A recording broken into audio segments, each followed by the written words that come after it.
எல்லாருக்கும் வணக்கம். இன்றைக்கி நம்ம வீடியோவில் கொள்ளு பயிறு வச்சு ஒரு துவையிலும் அப்புறம் ஒரு பொடியும் செய்ய போகிறோம்.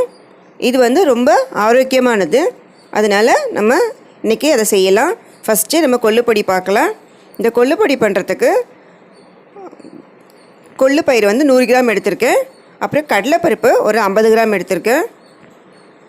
பூண்டு வந்து உரித்து வச்சு 6 பல் இருக்கும், அதை மெலிசாக கட் பண்ணி வச்சுருக்கேன் நான். அப்புறம் காஞ்ச மிளகா ஒரு 8 வேணும். இது மீடியம் சைஸ் தான் எடுத்திருக்கேன். நீங்கள் காரம் இன்னும் அதிகமாக வேணால் இன்னும் கொஞ்சம் 2 போட்டுக்கலாம். அதுக்கப்புறம் கருவேப்பிலை ஒரு டேபிள் ஸ்பூன் எடுத்திருக்கேன். சால்ட் வந்து 1 டீஸ்பூன் போதும். பெருங்காயத்தூள் ஒரு அரை டீஸ்பூன் எடுத்துக்கோங்க. ஃபஸ்ட்டு வந்து நம்ம கொள்ளுவை நல்லா ட்ரை ரோஸ்ட் மாதிரி பண்ணணும். எண்ணெய் ஊற்ற வேண்டாம், நல்லா செவக்க வறுத்து எடுக்கணும். அப்போ தான் கொஞ்சம் டேஸ்ட் நல்லாயிருக்கும். எப்போ நம்ம கொள்ளு வந்து இளைக்கிறதுக்கு தான் சொல்லுவோம், அதாவது வெயிட் லாஸ்க்கு. அப்படிலாம் கிடையாது. கொள்ளு வந்து நல்லா ஆன்டி ஆக்சிடென்ட்ஸ் இருக்குது. ஸோ நம்ம உடம்புல இருக்கிற டாக்ஸின்ஸ்லாம் நல்லா ரிமூவ் பண்ணும். அதனால் நம்ம அடிக்கடி நம்ம இதை சாப்பிட்லாம். இந்த மாதிரி நீங்கள் பொடியாவோ இல்லை துவையலாவோ செஞ்சு சாப்பிட்டுக்கோங்க. இப்போது கொள்ளு வறுத்து முடித்த உடனே அதே பேனில் மறுபடியும் கடலைப்பருப்பையும் போட்டு நல்லா செவக்க வறுத்துடுங்க. அதுக்கப்புறம் கொஞ்சம் எண்ணெய் விட்டுட்டு ஒரு டீஸ்பூன் போல் பூண்டையும் காஞ்ச மிளகாயும் நல்லா அதில் வறுக்கணும். பூண்டு வந்து நீங்கள் இந்த கொஞ்சம் அரை வெக்காடாக கொஞ்சம் வெந்துடும் இதுலேயே, அதுக்காக தான். அதுக்கப்புறம் கருவேப்பிலையும் போட்டு நல்லா ரோஸ்ட் பண்ணணும். இப்போ நீங்கள் வெயிட் லாஸ்க்கு சாப்பிட்றதா இருந்தால் நீங்கள் கடலைப்பருப்பெல்லாம் நீங்கள் சேர்க்காம வெறும் கொள்ளு பயிரை மட்டும் சேர்த்துட்டு நீங்கள் அதை டெய்லி கூட நீங்கள் சாப்பிட்டீங்கன்னா வெயிட் லாஸ்க்கு உங்களுக்கு அது மருந்தாக இருக்கும். மற்றபடி நம்ம இந்த மாதிரி மற்றவங்களாம் இந்த மாதிரி சாப்பிட்டுக்கலாம். இப்போது எல்லாம் ரெடி ஆகிடுச்சு. இப்போ நம்ம அரைக்க வேண்டியது தான் வேலை. மிக்ஸி ஜாரில் போடுங்க. இப்போ உப்பையும் இந்த பெருங்காயத்தையும் போட்டு நல்லா அரைச்சி எடுத்துருங்க. இது வந்து பொடி வந்து நம்ம நைஸாக அரைக்காமல் கொரகொரப்பாக, எப்படி இட்லி பொடி கரைக்கிற மாதிரி தான் கொரகொரப்பாக அரைச்சிட்டு நம்ம டப்பாவில் ஸ்டோர் பண்ணி வச்சுக்கலாம். பாருங்கள், ரொம்ப டேஸ்ட்டாக இருக்கும் இந்த பொடி.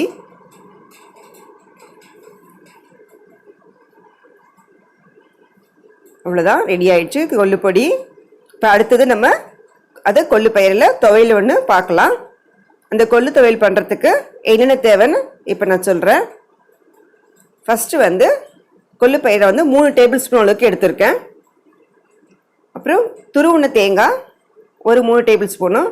இந்த காஞ்ச மிளகா வந்து இப்போ 6 எடுத்திருக்கேன். இது மீடியம் சைஸ் தான் உங்களுக்கு.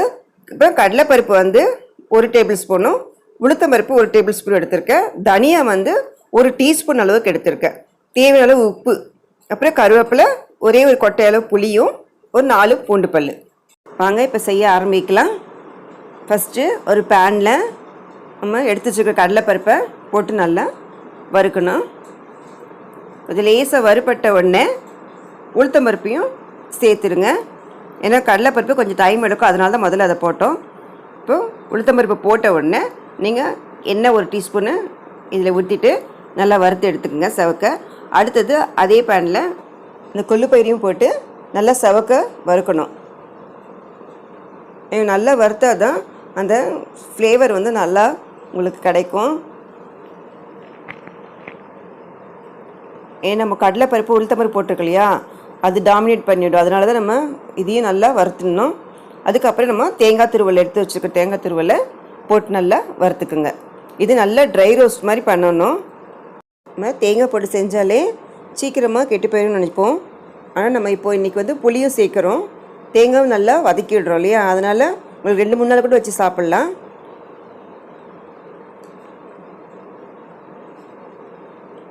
இது நீங்கள் சாதத்துக்கு கூட தொட்டு சாப்பிட்லாம். நீங்கள் இட்லி தோசைக்கு மட்டும் இல்லை, சாதத்துக்கும் நீங்கள் பசங்கி சாப்பிட நல்லா டேஸ்ட்டாக இருக்கும் இது.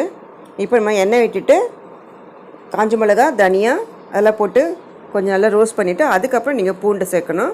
பூண்டு கருவேப்பிலையும் சேர்த்துருங்க. நான் வந்து எல்லாத்தையும் கருவேப்பிலை சேர்ப்பேன். ஏன்னா கருவேப்பிலை வந்து நிறைய பேர் சாப்பிட மாட்டாங்க, எடுத்து கீழே போட்டுருவாங்க இல்லையா, அதனால எல்லாம் நீங்கள் பொடி அரைச்சாலும் சரி துவையல் அரைச்சாலும் சரி இதில் கருவேப்பிலை நீங்கள் எல்லாத்தையும் சேர்த்துடுங்க. ஏன்னா கருவேப்பிலை வந்து அவ்வளோ உடம்புக்கு நல்லது, அது நிறைய பேருக்கு தெரிய மாட்டேங்குது.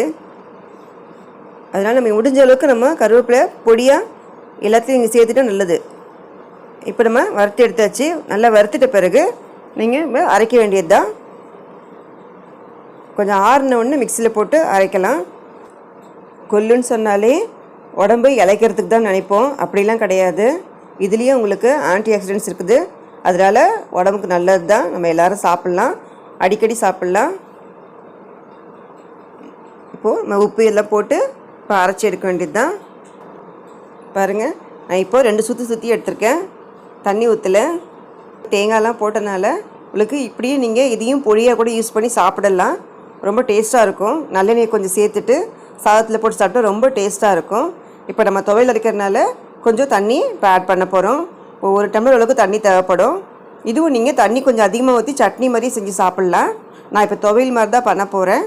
ஸோ கொஞ்சமாக தண்ணி ஊற்றிட்டு, தேவையான தண்ணி ஊற்றிட்டு நீங்கள் அரைக்க வேண்டியது தான். ரெடி ஆகிடுச்சு கொள்ளு துவையல். ரொம்ப ஆரோக்கியமான கொள்ளு பயிரை வச்சு ஒரு துவையல் பண்ணிட்டோம். இப்போ நம்ம வேறு பவுலுக்கு ட்ரான்ஸ்ஃபர் பண்ணிடலாம். இதில் நீங்கள் கடுகுளுத்தம் பருப்பும் சீரகம் கருவேப்பிலை போட்டு தாளிச்சிக்கோங்க. என்ன ஃப்ரெண்ட்ஸ், இந்த 2 ரெசிபி உங்களுக்கு பிடிச்சிருந்துச்சா? கொள்ளு துவையிலும் கொள்ளு பொடியும் ரெண்டையும் செஞ்சு பாருங்கள். செஞ்சு பார்த்து கமெண்ட்டில் சொல்லுங்கள். இந்த வீடியோ பிடிச்சிருந்துச்சின்னா லைக் பண்ணுங்கள், ஷேர் பண்ணுங்கள், மறக்காமல் சப்ஸ்கிரைப் பண்ணுங்கள். அப்போ தான் நான் நெக்ஸ்ட் போடுற வீடியோலாம் உங்களுக்கு நோட்டிஃபிகேஷன் வரும். தேங்க்யூ ஃபார் வாட்சிங்.